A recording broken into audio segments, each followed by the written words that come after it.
के अनुसार दिल्ली में 2016 से 2021 के बीच प्रदूषण स्तर में 25% की कमी आई है। तो आइए जरा आकलन करें कि दिल्ली सरकार द्वारा इस समाधान को खोजने के लिए क्या कदम उठाए गए।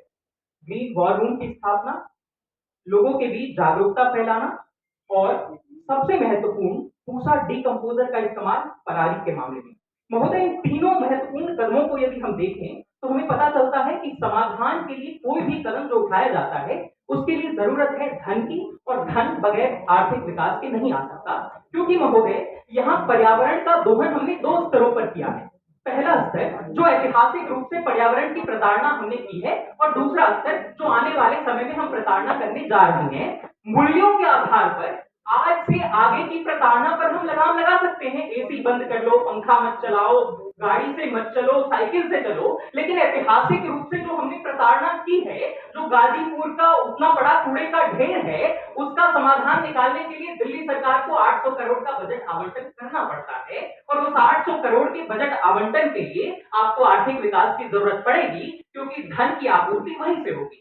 इसलिए महोदय, जो ऐतिहासिक रूप से प्रताड़ना हमने इस पर्यावरण की है, उसको खत्म करने के लिए हमें आर्थिक विकास की ही जरूरत है। और महोदय, जलवायु परिवर्तन पर यूएन के फ्रेमवर्क कन्वेंशन के अनुसार जो दो सबसे महत्वपूर्ण कार्बन उत्सर्जन के रूप हैं, वो हमें सबसे अधिक दिखाई पड़ते हैं बिजली उत्पादन से, और दूसरा यातायात से।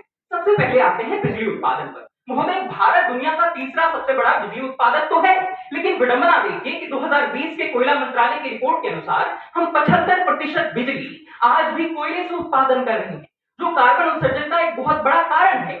आखिर क्यों भारत, क्यों पाकिस्तान या बांग्लादेश जैसे देश भी नवीकरणीय ऊर्जा से बिजली उत्पादित नहीं कर पाते? क्योंकि हमारे पास धन कम है, और हमारे पास धन अलग अलग चीजों पर खर्च करने के लिए कम है।